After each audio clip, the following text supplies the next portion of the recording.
Hi everybody and welcome back to my modeling channel. So today we're gonna build an Airbus A320 on scale 144 from Revell. So let's open the box and see what we have inside.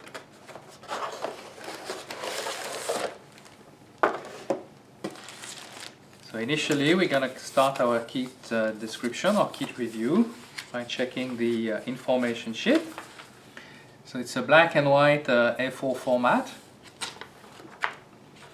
and it's a little booklet with lots of information in very different languages. Initially you have also all the color code with letters and describe you the amount of weight you need to put in the nose to avoid having it standing on its tail. You have all the list of the parts list, and all the build-up description.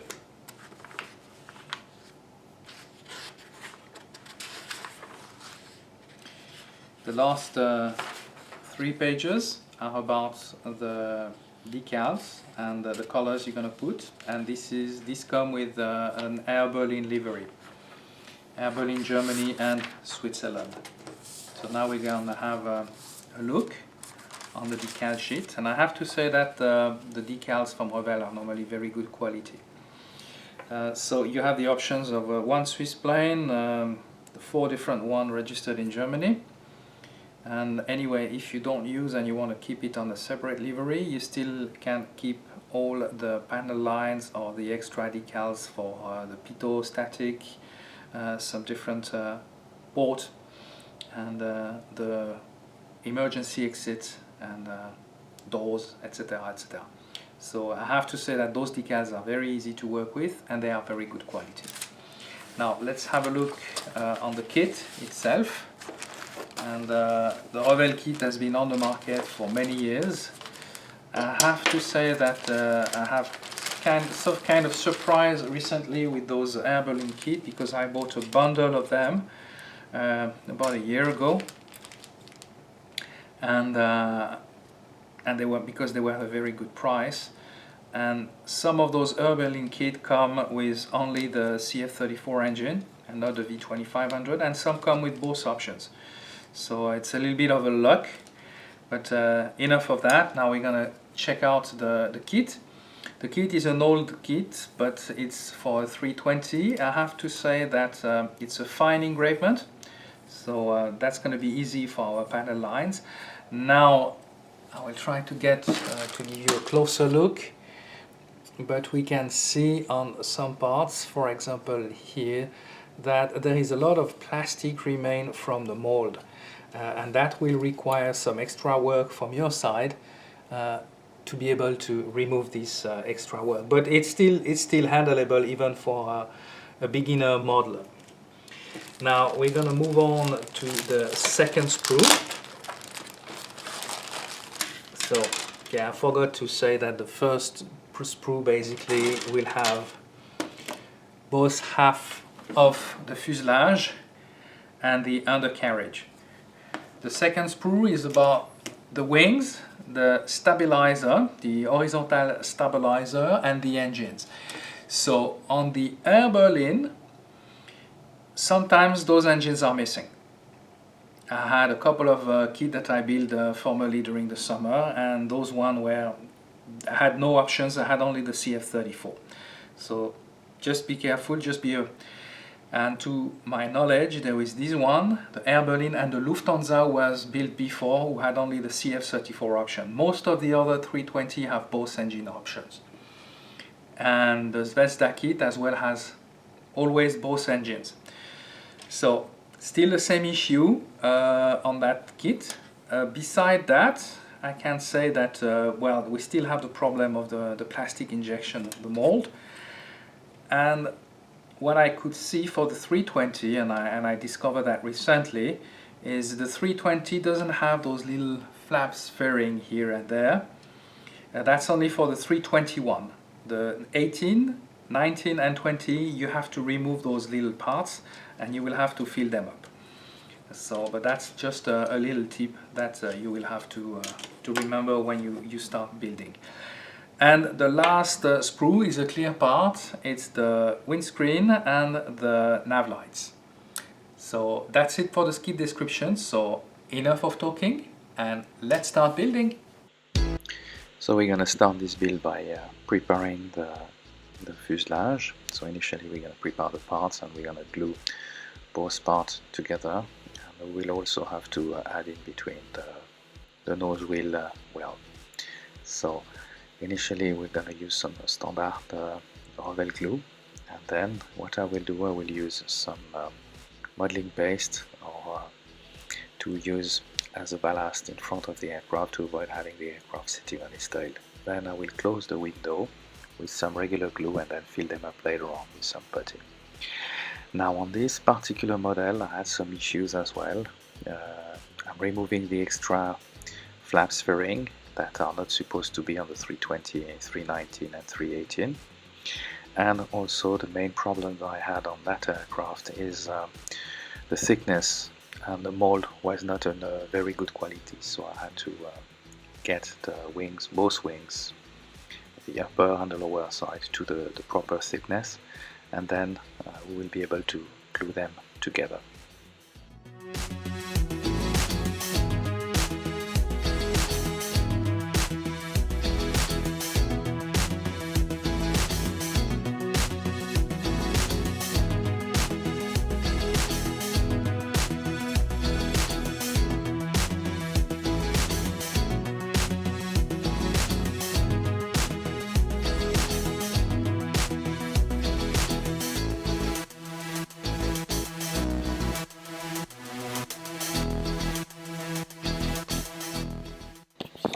And as this is a modification of a 320 to a 319, I'm gonna add some mark on the fuselage, and I'll have to remove some plug. So to convert the 320 to a 319, you remove 3 sets of windows on the front of the wings and 4 sets of windows on the back of the wings. And this will be 11 millimeters and 15 millimeters.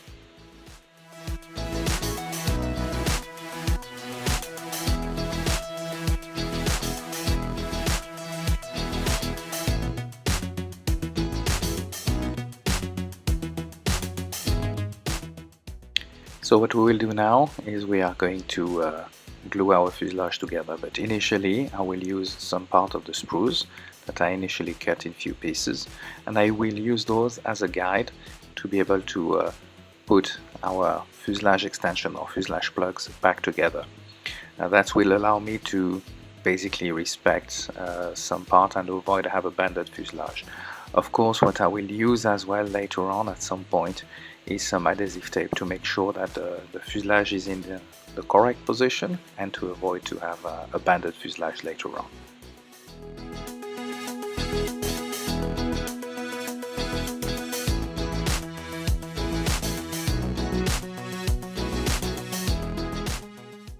It's now time to fill up all the gaps with putty, and those wings have been a little bit under work, so of course I'll have a little bit more filling to do, and of course the structures and of course the parts that I removed. Then we're gonna move on to the fuselage, and this time I will cover all the windows, the cockpit windows, and of course the joint for the modification of the 319. But this will go in a few steps, as you can see a little bit later on. So initially I will fill up the gaps, all the windows, and then we're gonna start let it dry, of course, overnight, and then remove it. And there will be a couple of stages on that one, as we really want to get a smooth surface, and especially later on when we paint the model, we don't want to see any structure line related basically to the kit modification.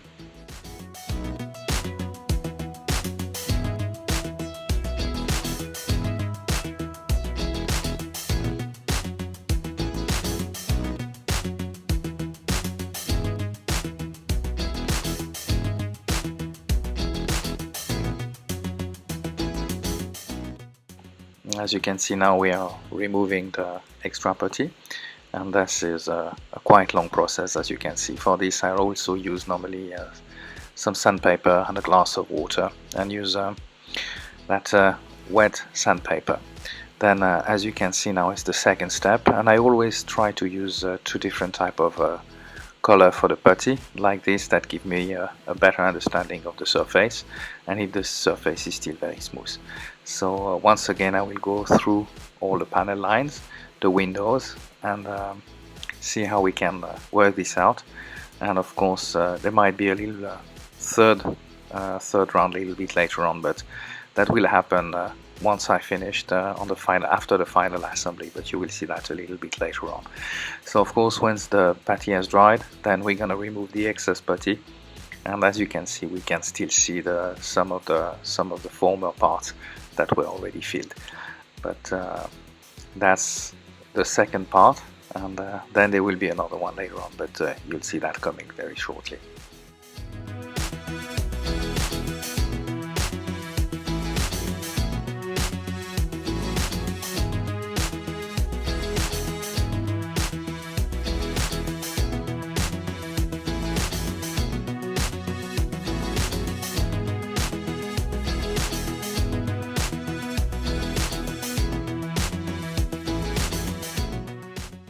After sanding down the engine, it's time to rescribe all those structure lines, and for this I use a razor blade saw and also a rescribing tool. And after that, what we will do, we will fix those engines on the wing, and then we will add our winglets, and of course there will be still a little bit of gap to fill, so we're gonna do again, work again with the putty, of course, and let it dry and remove the excess putty once again.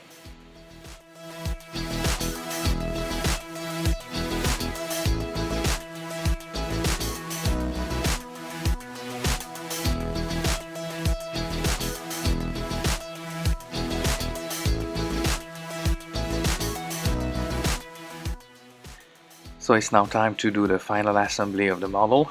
We're gonna glue the wings to the fuselage, and of course once everything has been lined up correctly and dried out, we are going to fill all those gaps with some putty, and of course all around, and I will also add a little bit more on some parts around the joint. And once it's dry, of course, the usual long word and time consuming of sanding down, but modeling is nothing without sanding down putty.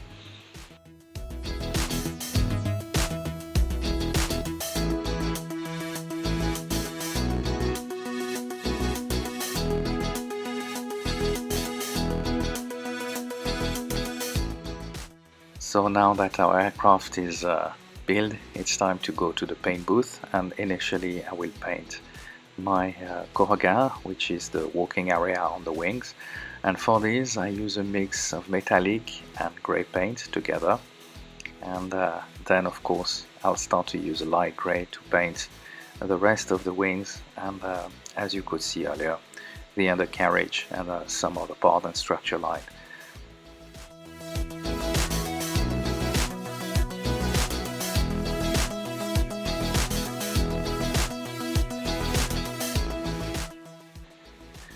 Now we're gonna paint the anti-icing system of the aircraft and the engine cowling, and this is gonna take just an easy part, and then we're gonna paint using an exhaust color, just the exhaust and the aft part of the engines. After that has dried, we're gonna start to paint that. We're gonna make a mix of blue and green for that livery of America West, the latest livery of America West, but that's a retrofit from US Airways. So the belly has that blue-green color, and so we're gonna put this one and of course let it cure, and once ready, after masking everything, we're gonna use the last coat of white on that aircraft.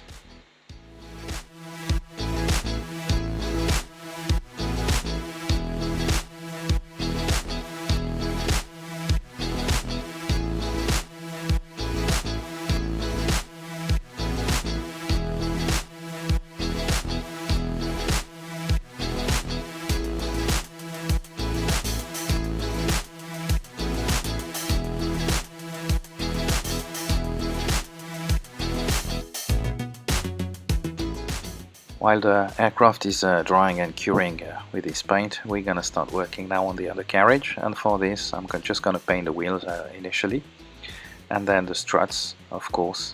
The struts I'm using kind of silver, and then I will be using some wash, and this time I'm using a Tamiya wash, a dark wash around the wheels.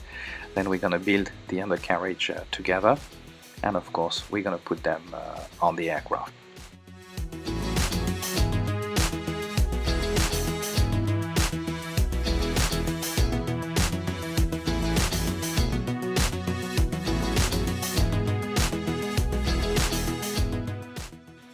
It's now time to do the final part of the modeling. We're gonna add our decals.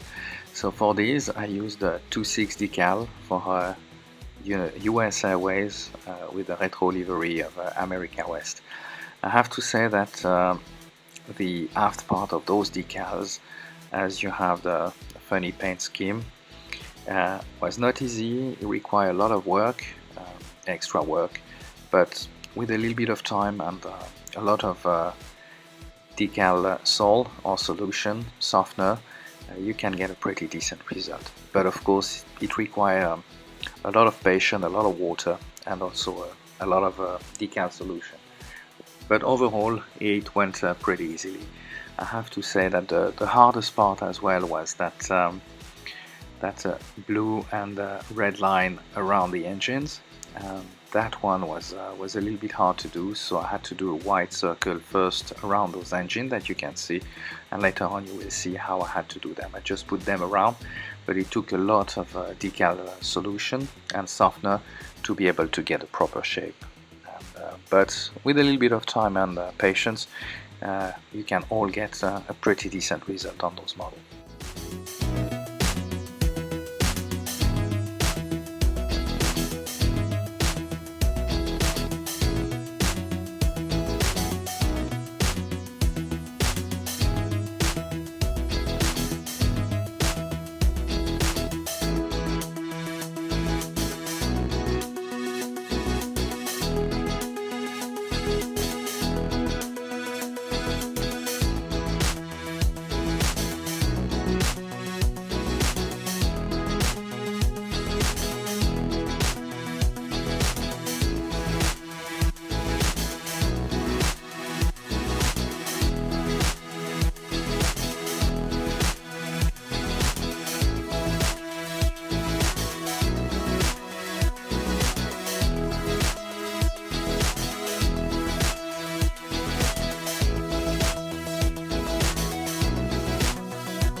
And this is the final result of that A320 modified to an A319 from Revell. I hope you enjoyed that build with me. If you did so, please give me a thumbs up, subscribe to my YouTube channel if you haven't done it yet, and I will see you soon for another build review, another build video. Thank you for watching.